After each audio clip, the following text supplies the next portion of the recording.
Now, since that time, now we're going to just fast forward through all the recent history since we're running short on time. My apologies. But there were some divisions. The Russian Church and us were in full communion. They, issued in 1969, after the consecrations had been done, of like a full public certification that we were in full communion with our sister church, the Genuine Church in Greece. And that lasted for a decade. But unfortunately, in a time when there was confusion, there was an Archbishop Anthony in Rokor who started doing ecumenistic things. He was allowing the communion of people that were not on the Old Calendar. And the Greeks in Greece found this out in the Old Calendar, and they freaked out.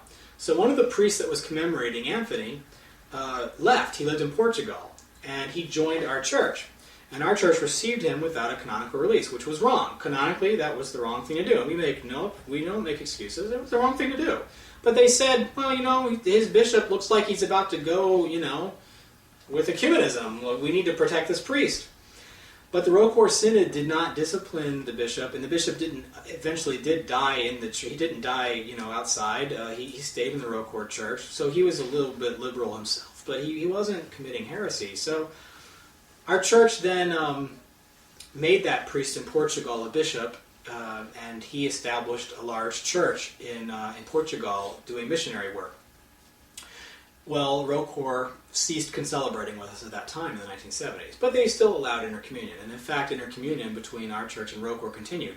There were sporadic concelebrations and attempts to bring back the administrative unity, and in fact the last concelebration that I know of happened in 1996 in Jordanville, and Bishop Petros in America concelebrated in Jordanville.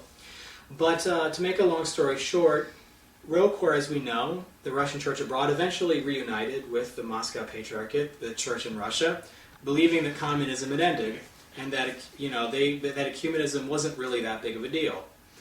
And so we did not support the Russian Church outside Russia going back with the Moscow Patriarchate because they said, we're going to make changes, we're going to help them become more traditional. But a very small church joining a much bigger church, what is the actual chance that they're going to have a positive effect? So we, at that point in 2007, we supported those Russians who did not go with the Moscow Patriarchate. So there was a minority, and we supported them. Just like they supported us in the 1960s, we supported a group of Russians that did not go along with the Union. Now, America, where does that leave us? 1951, Archimandrite named Petros came from Greece to America. He had been arrested for being an Old Calendarist and was put in jail with the biggest known, most famous serial killer in Greece at the time. He was in a cell, so the guy looks at him and says, the priest looks at him, what are you in here in jail for? Oh, I'm on the Old Calendar. The murderer looked at Father Petros, what are you in here for? Oh, I'm in here for Old Calendarism. What are you in here for? Oh, murder.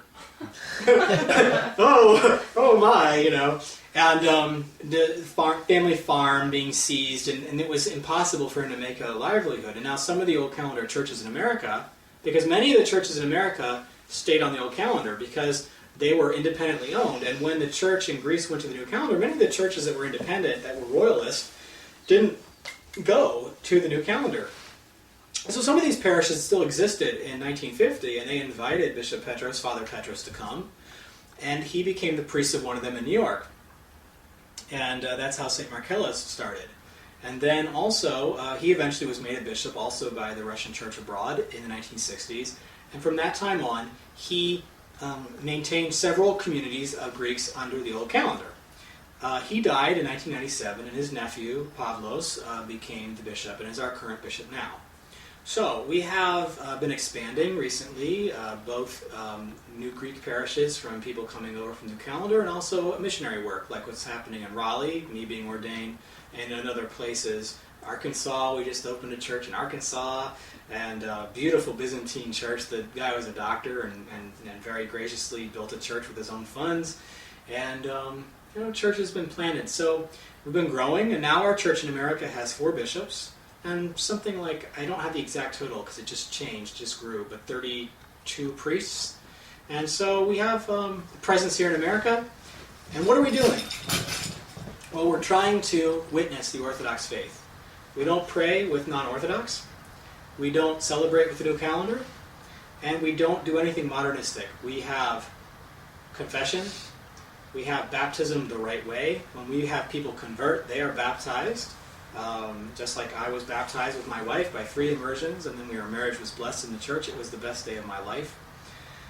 And generally, we teach the teachings of the faith without compromise. We don't try to explain away, well, yeah, they did it back then like this, but now we know better. None of that compromise. So we're here in America. We're reaching out. We're trying to bring this witness. Our hope is that people that are still in the New Calendar Church, which is larger than our church by far, will see these problems and join us, join our effort. And our goal is not to stand out like we're better or to criticize and judge other people, but our goal is to witness that it is still possible to live the pure Orthodox faith with the hope that the other people will realize their mistake and come back. Because we know that in the Arian controversy, something like 80%, 90% of the church at one time had fallen away to Arianism. But by the people standing firm, they came back. Iconoclasm, the vast majority of people became iconoclasts in the 8th century. They came back through people being firm.